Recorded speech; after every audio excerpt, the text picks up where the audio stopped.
Hello, this is Spiritual Rants, and I'm your host, your docent, as may be the case. Now look that one up, docent, D-O-C-E-N-T. I thought someone was just making that word up, but this next week for President's Day, I'm going to take a tour of the Benjamin Harrison home, not the William Harrison, the Benjamin Harrison. There were two Harrisons. There were two Adams, two Bushes, and two Clinton. Oh, no, not two Clintons. Anyway, he was a president from Indiana, and so I looked up the tour online, and it said that there would be a docent.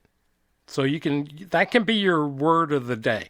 Anyway, we're working on week 8. Making it through the Bible in 1 year, and February 19th through the 25th, Leviticus 7 through 18, Mark 3 through 8, Psalm 37 through 41, and Proverbs chapter 10, verses 5 through 16.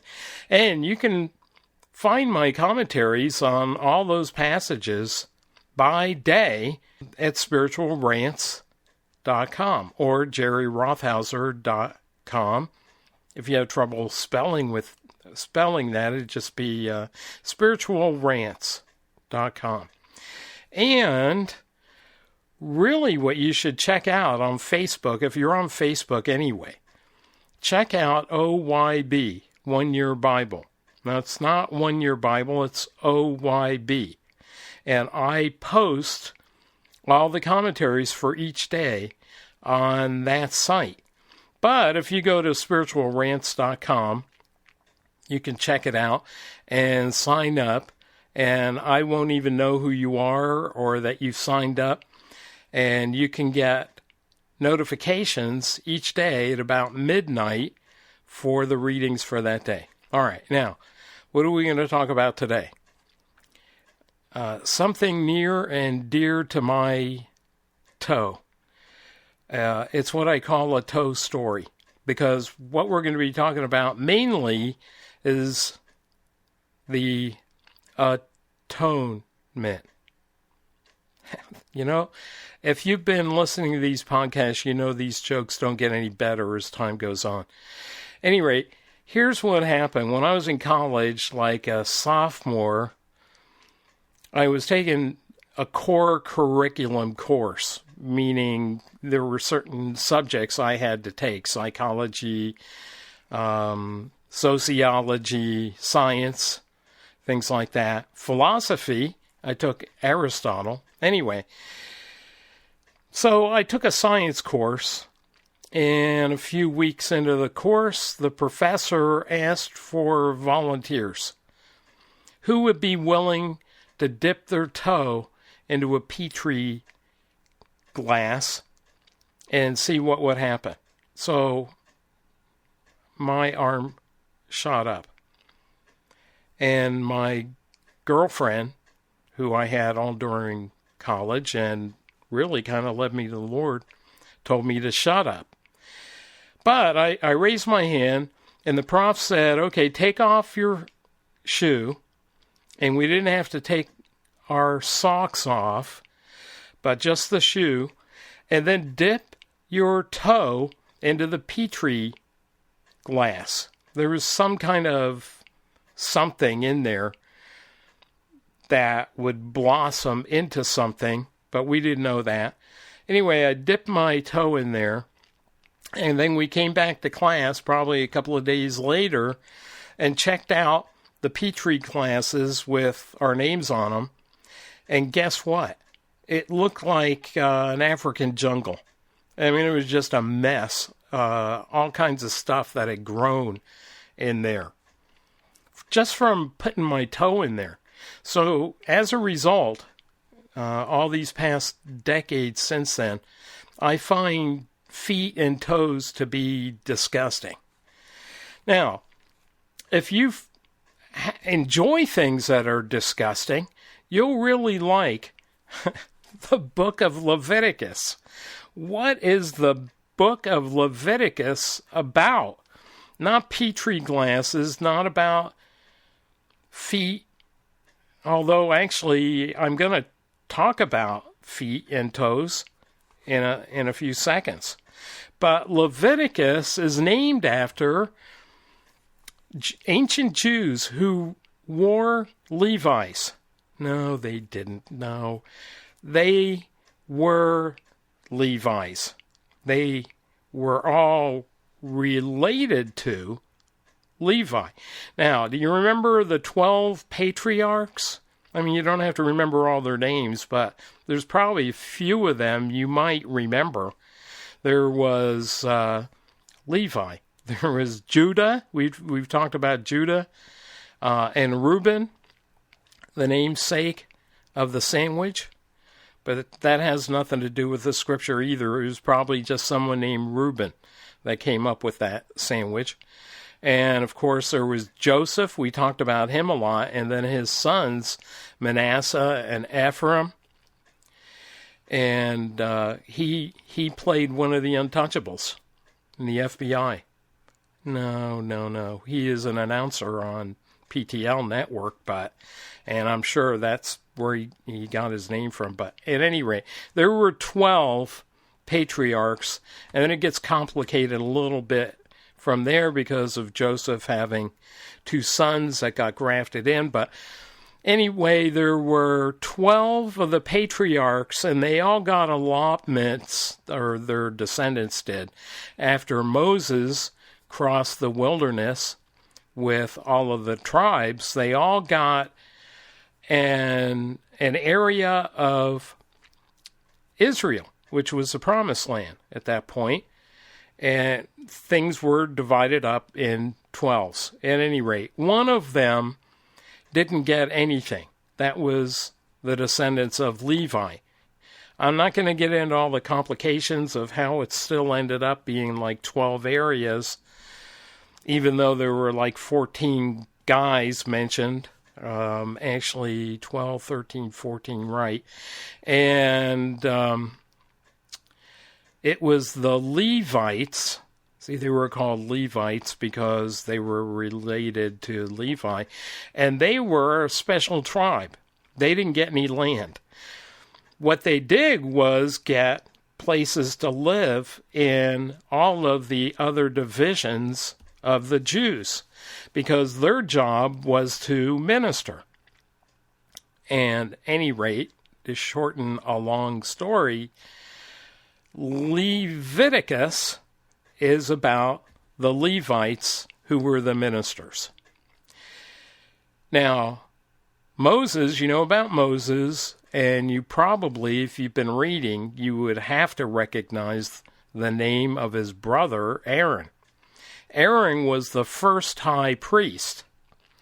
Then we're going to find out about 2 of his sons who didn't fare very well. But in the book of Leviticus, what I want to point out to you about toes is, and that reminds me, there was a famous Christian writer, and his name was A.W. Tozer, Tozer. And he wrote about sanctification. Let's get back to the feet and the toes and the hands and the heads and the ears.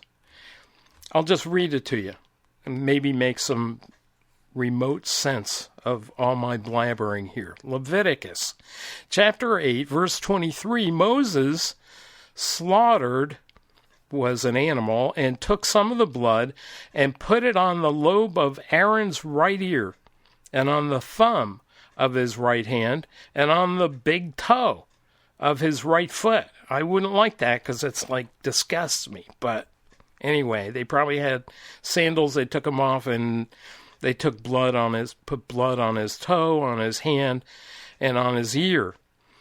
Verse 24 of Leviticus 8, he also had Aaron's sons come near, and Moses put some of the blood on the lobe of their right ear, and on the thumb of their right hand, and on the big toe of their right foot. And then Moses sprinkled the rest of the blood around on the altar. Now, that's not just in the Bible one time. In fact, it's not only in Leviticus one time. You can find something similar in Leviticus 14:14, Leviticus 14:17, Leviticus 14:25, and Leviticus 14:28. So when you're reading through this stuff, I think, if you're a thinking person, and you are, or you wouldn't have downloaded my podcast, you'd be thinking, what? Or something like that is what would be going through your mind, right? Here's what it is. The blood on the ear was symbolic of hearing from God and obeying God. When, in fact, in Hebrew, when you would hear from God, it would mean that you would obey him. So there'd be blood on the ear. Then there would be blood on the hand. Why on the hand? Because that's what you do things with your hands, right? When you serve the Lord, you serve him with your hands. And why on the toe? Well, because it's filthy and grows bacteria. It's because you walk with your feet. In fact, there's a farmer's market here in Fishers, Indiana, that we go to almost every week because I want to eat healthy and healthily. And so I get lettuce, and they have honey, and they have all kinds of really healthy things that come right off the farm. And they have some sweets. You shouldn't eat much of those. Anyway, get the greenery, and you can get pollen if you have allergies. It's good to eat pollen, and in fact, it's good for you anyway. But one of the vendors there, I found out was a Christian, and so he and I started talking, and I asked him where he went to church, and he said, hands and feet. And that didn't sound like the right answer, did it? Hands and feet? That's the name of a church? Where do you go to church? Hands and feet. No. What's the name of your church? It was hands and feet, because it represents serving the Lord and being a minister to the Lord. Now, in the Old Testament, the Levites were the ministers. They were the ones that did God's work and did the work in the tabernacle, all the dirty work. I mean, consider all of these animals being slaughtered for the different rituals that the Jews had back then. And here's right now a proof to you that you are a dispensationalist. You've heard me talk about that if you listen to the podcast at all. And if you sacrifice animals in your church, you need to write me, send me an email, and tell me about that. Because I don't know of any church in the country that sacrifices animals. But they did it in the tabernacle back in the Old Testament, and they did it in the temple. But you don't do it in the church. And you always have Bibles that are divided between the Old Testament and the New Testament. And so all the things that the Jews did in the Old Testament, except have faith in God, well, a lot of those things we don't do. Now, here's what Peter says, though, about being a minister in the New Testament time. Here's what he said to the people he was writing to. 1 Peter chapter 2, verse 9. You are a choice. Yes. Well, if you say it in New York, you would say you're a chosen race. Or if you listen to Groucho Marx too much. But you are a chosen race, a royal priesthood, a holy nation, a people for God's own possession. Those are all in caps in the New American Standard Version because it's quoting Old Testament passages. So Peter said that New Testament believers were all a chosen race, like the Jews.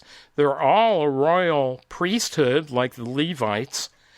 They're a holy nation and a people for God's own possession, so that you may proclaim the excellencies of him who has called you out of darkness into his marvelous light.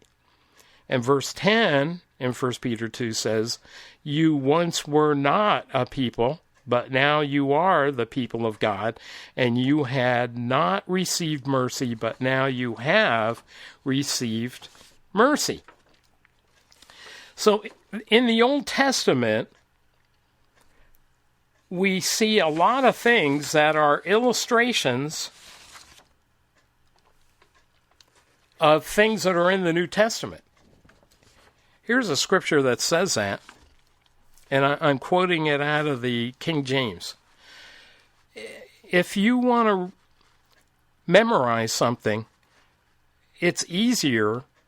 I'm not sure, I'm not recommending or saying you should always use the King James, but odd things will stay in your brain and in your mind more than things that are normal. So if you try to memorize in the NIV, that's fine, and I'd recommend it. But the King James, with its oddities, will remember and stick with you. You'll remember it, and it'll stick with you. In 1 Corinthians 10:11, here's what I remember out of here. The word ensamples. Ensamples. You don't say ensamples, do you? You say examples. I hope you do. In the King James, now all these things happened unto them for ensamples, and they are written for our admonition, upon whom the ends of the world are come. So that tells us we're in the end times, and have been for like 2,000 years at least now, but it also tells you that in the Old Testament, there's illustrations of all kinds of things to help us in our spiritual lives. In the NASB, it's rendered this way, 1 Corinthians 10:11. Now these things happen to them as an example, and they are written for our instruction, upon whom the ends of the age have come. So that's what Paul was saying in Corinthians, that the Old Testament gives us illustrations. And you don't, if you do, tell me, but you don't probably sacrifice bulls and lambs and all that kind of thing like they did in the Old Testament. But that's why they did it. They would put the blood on the ear, the hand, and the feet to represent that they were God's chosen ministers and that they were set aside for him. Here's what McGee says about Leviticus. He says, it teaches that the way to God is by sacrifice, meaning animal sacrifice. The word atonement occurs 45 times in this book. Atonement means to cover up. The blood of bulls and goats did not actually take away sin. It covered over sin until Christ came to take away all sins. And this is what Paul is referring to in Romans 3:25, whom God hath set forth to be a propitiation through faith in his blood, to declare righteousness for the remission of sins that are passed through the forbearance of God. That's McGee back in his day. You didn't have the proliferation of translations. There's a good word for you, proliferation. Mostly they use the King James. And one person said to me, one said, oh, the word dispensation, that's not a biblical word. Yeah, well, it is in the King James. And it means stewardship, and the Greek is oikodomeo, is the verbal form. And what it points to is that God asked of people at different times different things. It all has to do with the relationship that we have with God. And it changed a little bit from time to time, But the major change was the sacrifice of animals and all of those rules and rituals that you can read about in Leviticus, and you should be as you're reading through the Bible for the year, but you can skim over a lot of the details because I'm telling you what it's about. Now here's also from my ancient past. I was on television once, and you can find it online, but you won't see me, but I'm there. I was interning at a television station, and one of the local programs was about, I had a character, and he would be the host for like horror movies, which back then weren't like the ones today, but they were horror movies. And he had a special celebration, I don't know how many years, 20, 30 years, I don't know. His name was Sammy Terry. Get it? Sammy Terry? Like cemetery. And his guest was Vincent Price, if you've heard of him. He was on. And so here's what I got to do. I got to play a mummy. So that's why you can't see me. I'm just wrapped up in myself, which I've been accused of that now and again. But you can pull up under my name and Google it, and you can see me on TV as a mummy. I was kind of disappointed because I figured, well, no one's ever going to get to see me because I'm just wrapped up like a mummy. Now, when I was a kid, they used to run movies, and some were medieval times, and I recall that there were people that had leprosy in some of those movies, and what they would do in the movie is they'd walk around and ring a bell or something like that, and they scream out, "Unclean, unclean." Why? Because they weren't allowed to go near people, and people didn't want to go near to them because they were contagious, highly contagious. They had leprosy. Now, in the Old Testament, there's a lot about leprosy. Here's what leprosy is. And what's the mummy connection? Well, the connection is that people were all wrapped up and decaying in those medieval movies. That was a problem to contend with, was leprosy, but also in the Old Testament. It was a contagious disease that affects the skin, mucous membranes, and nerves, causing discoloration and lumps.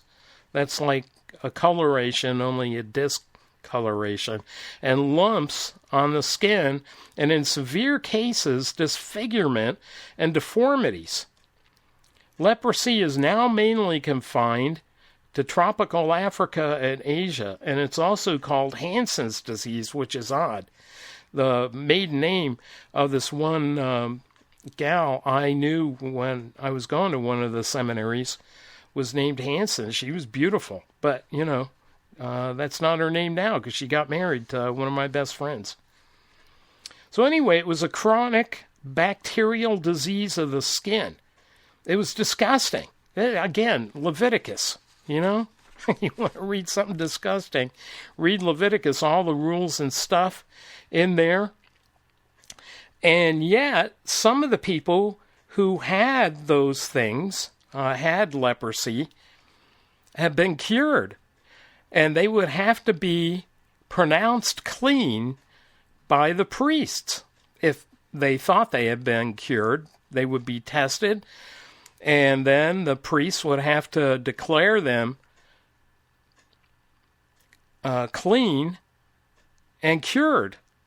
What that is, I just said, it was an example for us of sin.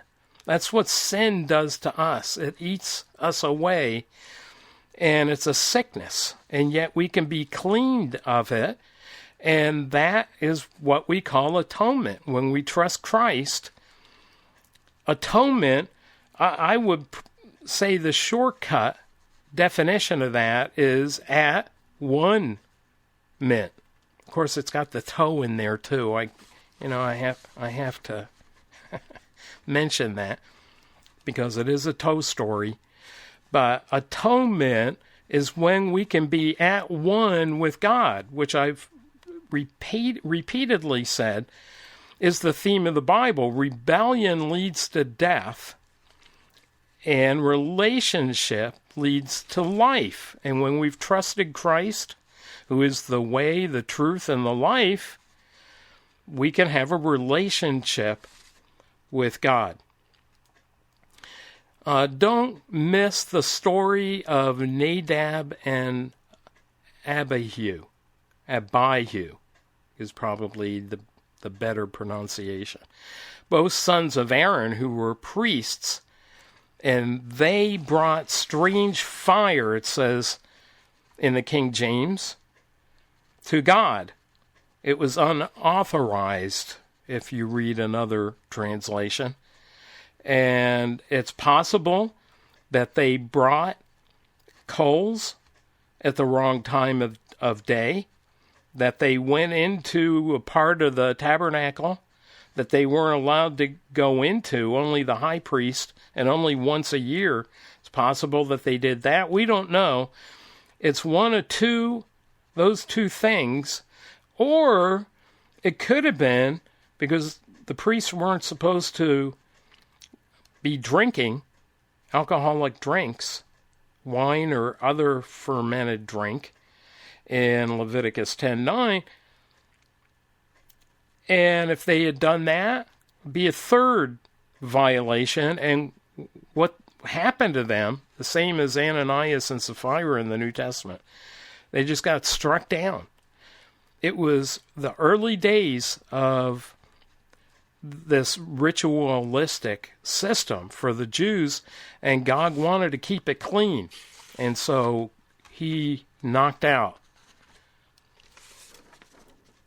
Abihu and Nadab. That's why no one names their kids that anymore. All right, move to the New Testament. There's 2 feedings in Mark 6, 30 through 44, and Mark 8, 1 through 10. There's a feeding of the 5,000, and there's feeding of the 4,000. So you want to note that. Why 2? Well, they were hungry. That's one reason. And Jesus was proving who he was, that he could do a miracle like that. Then notice in Mark 8, the word for basket is different than the word for basket in the Greek in Mark 6, because those were huge baskets. Huge baskets. Like a basket like Paul was brought over a wall in the book of Acts. In other words, big enough for a human being. That's how big those were. And there were a lot of leftovers in both cases. And when it says that there was a feeding of 5,000, those were men, because it was a kind of a chauvinistic society at that time. And so there could have been as many as 10,000 with men, women, and children included in the feeding of the 5,000.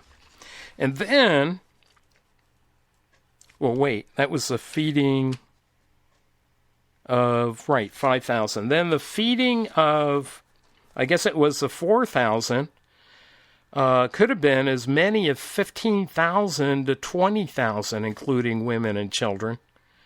But it was only 4,000 men. And they only had 7 loaves and a few small fish. In England, they would call it fish and chips. At any rate, the 7 baskets in chapter 8 would have held a lot more than the 12 baskets in chapter 6. Neither was a problem for the one who called himself, and we do too, the bread of life. That's in John 6:48. Okay, Psalms. Someone asked me a question about the podcast, I guess last week or maybe the week before, when Moses could see God. In fact, it said that Moses was talking to God, and God had told Moses, quote, in Exodus 33:20, "You cannot see my face, for no man can see me and live." So the person asked me if that's possible. How is it possible in verse 23 in Exodus 33 that Moses could see his back? And what did his back look like? Well, I had a simple answer. And I hadn't really thought about that a lot until that person asked me that question. And then I thought, well, in the Old Testament, the second person of the Trinity, Jesus, has made appearances. And I've told you that. The angel of the Lord more than one time. The burning bush, I am who I am. The dude who was wrestling with Jacob. And then the pillar of cloud and the pillar of fire that led the Jews through the wilderness.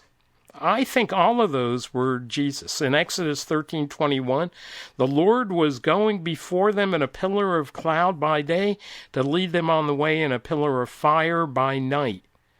So how could that be if that was the Lord? But in Exodus 14:19, we can nail it down. The angel of God, who had been going before the camp of Israel, moved and went behind them, and the pillar of cloud moved from before them and stood behind them.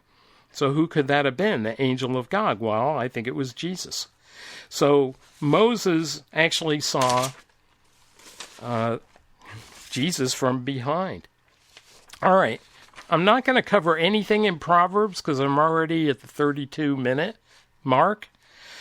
And so I do want to say some things. Well, Psalm 34:7, the angel of the Lord encamps around those who fear him and rescues them. Who is that?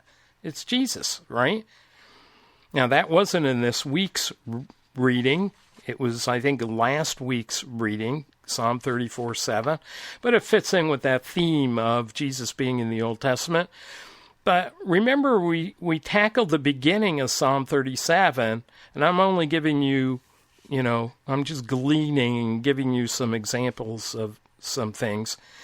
And Psalm 37, all of Job and the Psalms and Proverbs, Ecclesiastes, and Song of Solomon, those are all under the umbrella of wisdom literature. Then specifically, there are some Psalms. There are some that are laments. There are some that are wisdom. There are some that are about Christ in the Old Testament. The Psalms are, and they're called royal Psalms. And I'll get into that more and more as the year progresses. But in Psalm 37, verse 23, this is a great verse. The steps of a man are established by the Lord, and he delights in his way. I used to wonder when I was in my 20s, what am I supposed to do for the Lord? How is my life coming together? And I wondered that in my 30s and my 40s. Finally, I got to my 60s, and I see how my radio background, going to 2 seminaries, having a small country church, all came together into this podcast and the blog. So I hope what, I've learned has helped you. But that's Psalm 37:23. God will put everything together for you eventually if you keep trusting him. When he falls, he will not be hurled headlong, because the Lord is the one who holds his hand. Michael W. Smith did a song. I think it was on his second album, and I really enjoyed it. I played it as a DJ, and it was called The Race Is On. The Race Is On. And I love that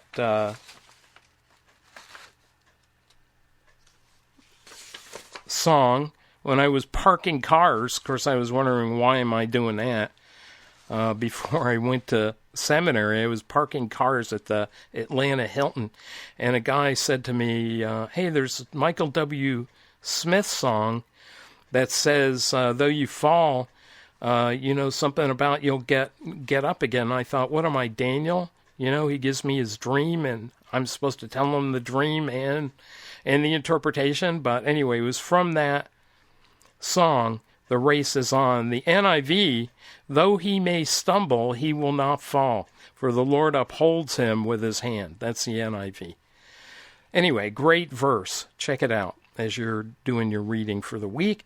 Verse 25, a friend, a good friend of mine, has wondered how a verse like this can be true. We tackled it basically last week when we talked about wisdom literature and a verse like this one. I have been young and now I am old, yet I have not seen the righteous forsaken or his descendants begging bread.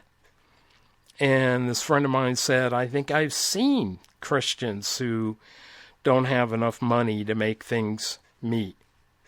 Well, because it's wisdom literature, so it means it's generally true.